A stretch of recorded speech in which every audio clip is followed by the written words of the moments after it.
Hoy es 10 de diciembre. Hoy hace un año ya que el peor gobierno de la historia argentina, el que más nos empobreció, el que más destruyó a los jubilados, el que más destruyó a la educación y a la salud, y que hoy los caraduras hablan y piensan que puede decir cómo hay que hacer las cosas, cómo hay que gobernar, el gobierno Fernández entregó el poder a Javier Milei, que en solo un año sentó las bases para salvar a la Argentina con la posibilidad de tener un gran futuro, convirtiéndose también en un líder mundial. Seguramente hoy Milei va a dar un discurso diciendo todo lo que se logró en este año de gobierno, que creo que ni él se lo esperaba y que le fuera tan bien. Evidentemente debe ser verdad eso de las fuerzas del cielo. Y cuando lo haga seguramente publicaré otro video de ese discurso. Pero en este video lo que quiero hacer es compartirles nuevamente un resumen que hice en su momento del discurso del día que asumió, donde nos dijo la verdad, donde nos dijo el país que recibió, lo que fue la herencia del peor gobierno de la historia argentina, y que lo que se iba a venir para salvar a la Argentina sería durísimo. Estaría bueno que los kirchneristas lo escuchen y hagan memoria, porque hoy los escuchás hablar y parecería que el país que entregaron era Noruega, pero no, muchachos, el país que entregaron era más cercano a un país de África. Se los voy a compartir y mientras lo escuchan, piensen en ese momento, piensen en todo este año que pasó y piensen en hoy, para tomar dimensión de lo que se logró. Y tengan en cuenta cómo también los delincuentes kirchneristas intentaron complicarle todo. Y que por culpa de ellos también se trazaron un montón de soluciones. Y también, ¿por qué no?, disfruten las lágrimas de zurdos y kirchneristas por esos logros, por ser un gobierno no peronista el que logró solucionar los problemas que crearon los peronistas. Los dejo con el discurso. En estos días mucho se ha hablado de la herencia que vamos a recibir. Dejen que sea muy claro en esto. Ningún gobierno ha recibido una herencia peor que la que estamos recibiendo nosotros. El kirchnerismo, que en sus inicios se jactaba de tener superávit gemelos, esto es, superávit fiscal y externo, hoy nos deja déficit gemelos por 17% del PBI. De esos 17 puntos del PBI, 15 corresponden al déficit consolidado entre el Tesoro y el Banco Central. Por lo tanto, no existe solución viable en la que se evite atacar al déficit fiscal. Al mismo tiempo, de esos 15 puntos de déficit fiscal, 5 corresponden al Tesoro Nacional y 10 al Banco Central, por lo que la solución implica, por un lado, un ajuste fiscal en el sector público nacional de 5 puntos del PBI, que a diferencia del pasado, caerá casi totalmente sobre el Estado y no sobre el sector privado. Es necesario limpiar los pasivos remunerados del Banco Central, los cuales son responsables de los 10 puntos de déficit del mismo. De esta manera se pondría fin a la emisión de dinero y con ello a la única causa de la inflación. Sin embargo, dado que la política monetaria actúa con un rezago que oscila entre 18 a 24 meses, aun cuando hoy dejemos de emitir dinero, seguiremos pagando los costos del desmadre monetario del gobierno saliente. Haber emitido por 20 puntos del PBI como se hizo en el gobierno saliente no es gratis. Lo vamos a pagar en inflación.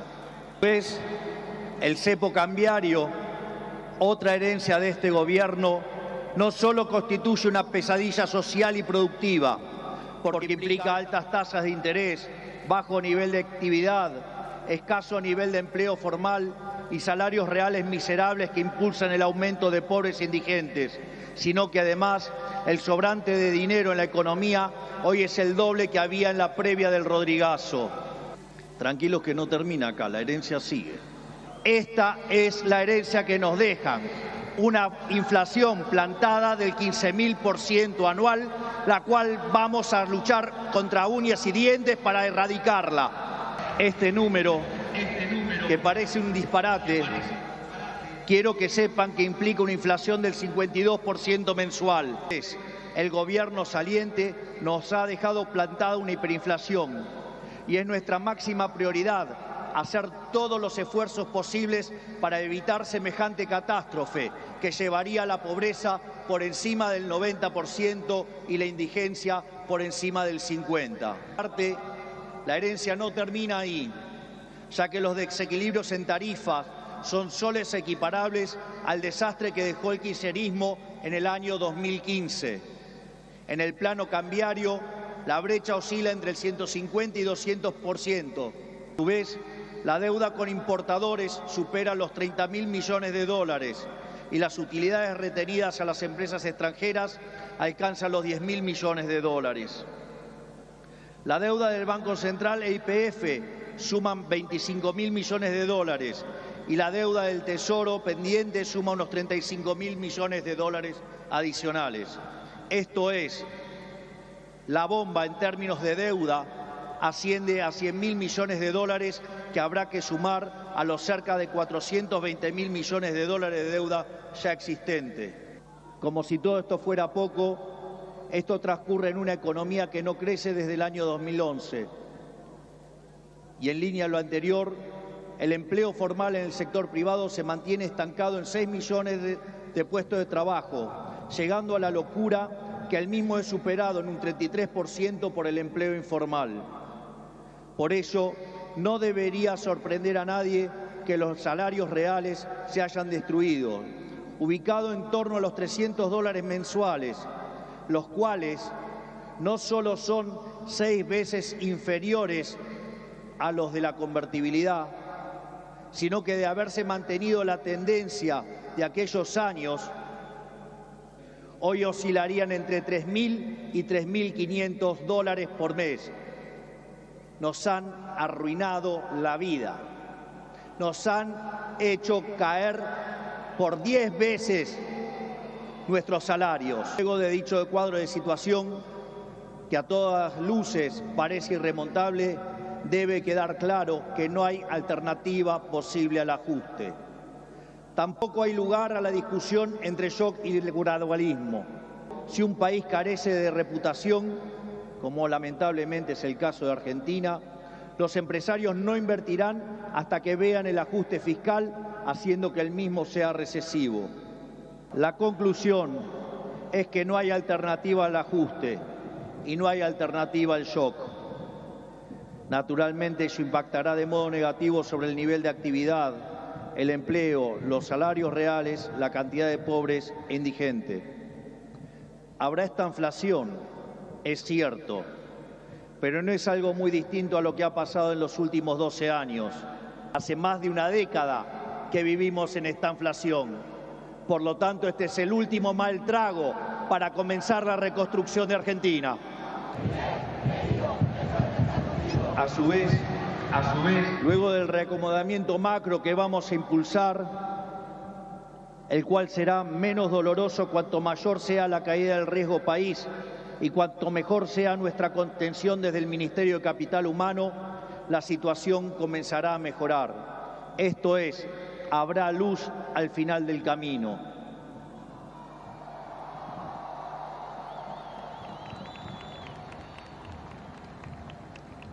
En el caso alternativo, la propuesta sensiblera progresista, cuya única fuente de financiamiento es la emisión de dinero, derivará en una hiperinflación que llevará al país a la peor crisis de su historia, sumado a que nos meterá en una espiral decadente que nos equiparará con la oscuridad de la Venezuela de Chávez y Maduro. Pero nuestros desafíos no terminan solamente en el plano económico. El nivel de deterioro de nuestro país es tal que abarca todas las esferas de la vida en comunidad. En materia de seguridad, Argentina se ha convertido en un baño de sangre. Los delincuentes caminan libres mientras los argentinos de bien se encierran tras las rejas. El narcotráfico se apoderó lentamente de nuestras calles, a punto tal que una de las ciudades más importantes de nuestro país ha sido secuestrada por los narcos y la violencia. Nuestras fuerzas de seguridad han sido humilladas y maltratadas durante décadas. Han sido abandonados por una clase política que le ha dado la espalda a quienes nos cuidan. La anomia es tal que solo el 3% de los delitos son condenados. Se acabó con el siga-siga de los delincuentes. En materia social, estamos recibiendo un país donde la mitad de la población es pobre, con el tejido social completamente roto. Más de 20 millones de argentinos no pueden vivir una vida digna porque son presos de un sistema que lo único que genera es más pobreza. Como dice el gran Jesús Huerta de Soto, los planes contra la pobreza generan más pobreza. Al mismo tiempo, 6 millones de chicos hoy a la noche se irán a dormir con hambre, que caminan descalzos por la calle y otros que cayeron en la droga. Lo mismo ocurre en materia educativa. Para que tengan idea del deterioro que vivimos, solo el 16% de nuestros chicos se reciben en tiempo y forma en la escuela. Solo el 16%. Solo 16 de cada 100. Es decir, que el 84% de nuestros chicos no termina la escuela en tiempo y forma. A su vez, el 70% de los chicos que sí terminan la escuela no pueden resolver un problema de matemática básica o comprender un texto. De hecho, en las últimas evaluaciones PISA, la Argentina se encuentra en el puesto 66 de 81 y séptima en América Latina, siendo que Argentina fue el primer país en terminar con el analfabetismo en el mundo. En materia de salud, el sistema se encuentra completamente colapsado. Los hospitales están destruidos, los médicos cobran miseria y los argentinos no tienen acceso a salud básica. Tan es así que durante la pandemia, si los argentinos hubiéramos hecho las cosas como la media de los países del mundo, hubiéramos tenido 30.000 muertos. Pero gracias al Estado Te Cuida y su ineficiencia, 130.000 argentinos perdieron la vida. Ese es el estado presente del que los políticos tanto hablan, argumento que utilizan para justificar el aumento descomunal del gasto público que solo los beneficia a ellos. En todas las esferas, miren donde miren, la situación de la Argentina es de emergencia. Si miramos la infraestructura de nuestro país, la situación es la misma. Solo el 16% de nuestras rutas se encuentran asfaltadas y solo el 11% se encuentra en buen estado. Por eso, no es casualidad que mueran cerca de 15.000 argentinos por año en accidentes de tránsito. Lo que quiero graficar con todo esto es que la situación de la Argentina es crítica. No buscamos ni deseamos las duras decisiones que habrá que tomar en las próximas semanas, pero lamentablemente no nos han dejado opción. Sin embargo, nuestro compromiso con los argentinos es inalterable. Vamos a tomar todas las decisiones necesarias para arreglar el problema que causaron 100 años de despilfarro de la clase política, aun cuando al principio sea duro. Sabemos que de corto plazo la situación empeorará, pero luego veremos los frutos de nuestro esfuerzo, habiendo creado las bases de un crecimiento sólido y sostenible en el tiempo. No va a ser fácil, 100 años de fracaso no se deshacen en un día, pero un día empieza y hoy es ese día.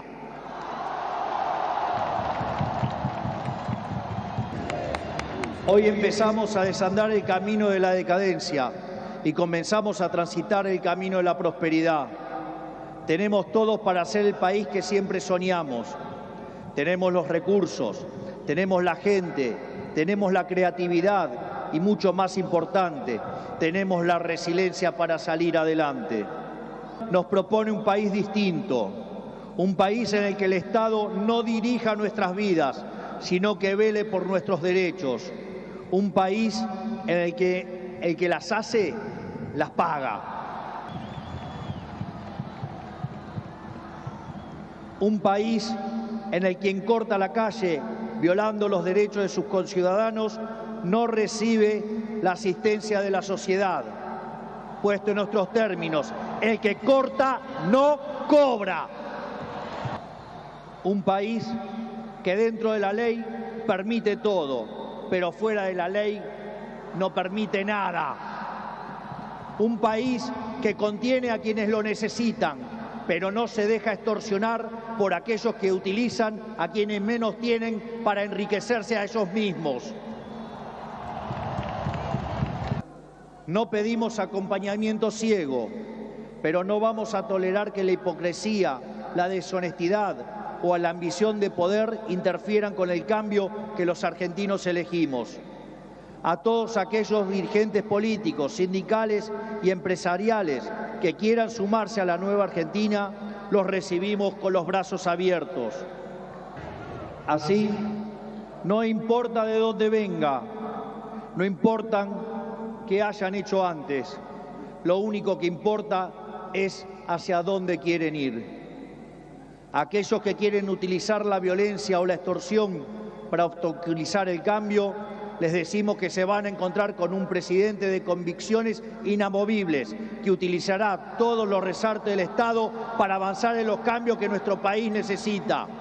No vamos a claudicar, no vamos a retroceder, no nos vamos a rendir. Vamos a avanzar con los cambios que el país necesita, porque estamos seguros que abrazar las ideas de la libertad es la única manera en la que podremos salir del pozo en el que nos han metido.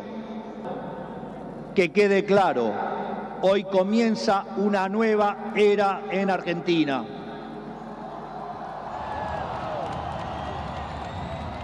El desafío que tenemos por delante es titánico, pero la verdadera fortaleza de un pueblo se mide en cómo enfrenta los desafíos cuando se presentan. Y cada vez que creemos que nuestra capacidad para superar esos desafíos ha sido alcanzada, miramos al cielo y recordamos que esa capacidad bien podría ser ilimitada. El desafío es enorme, pero lo afrontaremos con convicción, trabajaremos sin descanso y llegaremos a destino. La mentira, porque ustedes saben que prefiero decirles una verdad incómoda antes que una mentira confortable. Estoy convencido de que vamos a salir adelante. Recuerdo cuando hace 2 años, junto a la doctora Villarruel, hoy vicepresidente de la Nación, ingresamos a esta casa como diputados. Recuerdo que en una entrevista me habían dicho, pero si ustedes son 2 en 257, no van a poder hacer nada. Y también recuerdo que ese día la respuesta fue una cita del libro de Macabeos 3:19, que dice que la victoria en la batalla no depende de la cantidad de soldados, sino de las fuerzas que vienen del cielo.